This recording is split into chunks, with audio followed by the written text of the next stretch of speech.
Hey guys, today I thought I would do my October wrap-up, which is going to be quite short and boring because I only read 2 books and I already have reviewed both of those. So to get the bad news out of the way, I read The Girl on the Train by Paula Hawkins on my Kindle and did not enjoy it very much at all. I have done a full review video, so I'm not going to bash on it too much here, but basically I wanted to read The Girl on the Train because the trailer for the film was everywhere, and I'm definitely one of those people that likes to read the book before I see the movie. Going into the book, I knew that the main character, Rachel, is supposed to be something of a hot mess and a drinker, but I wasn't prepared for just quite how unlikable, dislikable all of the characters were. I mentioned this in my review, but Paula Hawkins definitely does write very good atmospheric fiction. It felt very gritty, and as for her depiction of alcoholism, I thought that was spot on.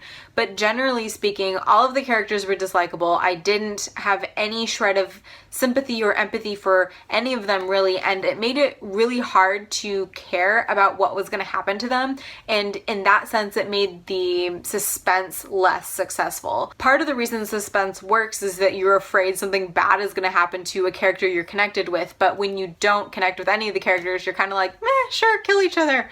I don't really care. So in the end, I ended up giving The Girl on the Train just 2 stars, and I don't really think I'm inclined to watch the film after all. Then the other book I read in its entirety was Out by Natsuo Kirino, which I reviewed for April magazine, so I will leave a link to that written review in the description box in case you are interested in checking out my thoughts. This is the story of a woman named Yayoi who is a mother and works the night shift at a bento box factory in Tokyo.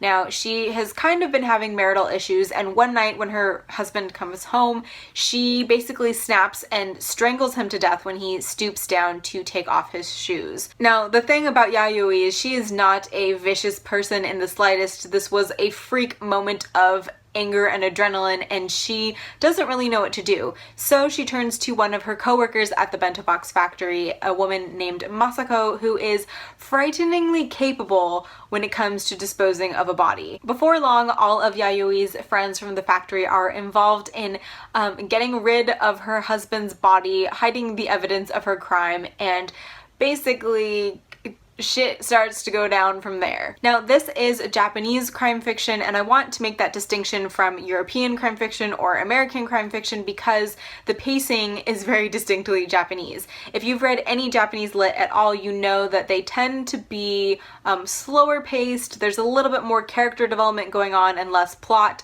and that is very much the case in this novel. When I first read this, I gave it 4 stars in my Goodreads review, but then I was kind of doing a retroactive buddy read with Vanessa from Chbosky as she was reading this, and the more we talked about it, the more I realized this is more of a 3-star novel, so I'll have to go change my review on Goodreads, but let me explain. So like I said, the plot is a little bit of a slow burn. It's not a like fast-paced, blood-pumping thriller, though it does get really addicting, and at some point somewhere past the 200-page mark, I just couldn't put it down. I think the thing I enjoyed most about Out was the fact that it's a group of women really rebelling against a society that keeps women down and trapped in these very traditional, very insular roles, and I really liked some of the commentary that Kirino includes in here. That being said, the ending threw all of that totally out the window and made both Vanessa and I very mad and confused.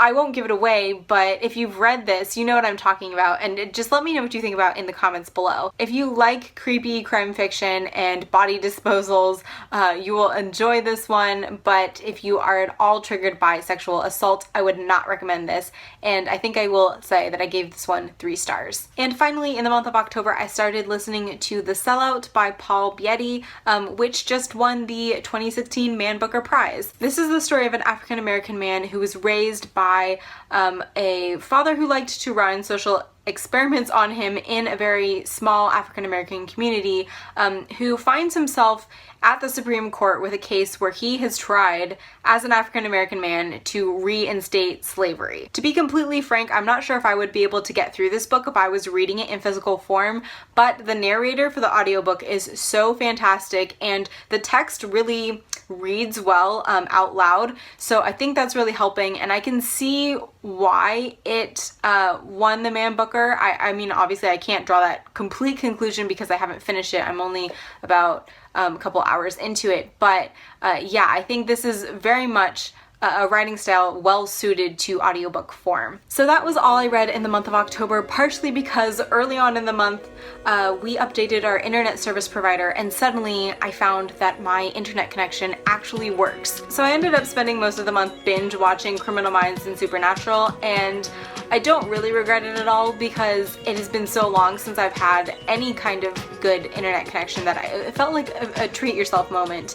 But now I have the reading bug bad again, so I will get back into it and hopefully get a lot more reading done in November. So if you guys have read any of these books and would like to share your thoughts with me in the comments below, that is always appreciated. But for now, that's all I have. So thank you guys so much for watching. I hope you guys are having a fantastic day, and I will see you next time.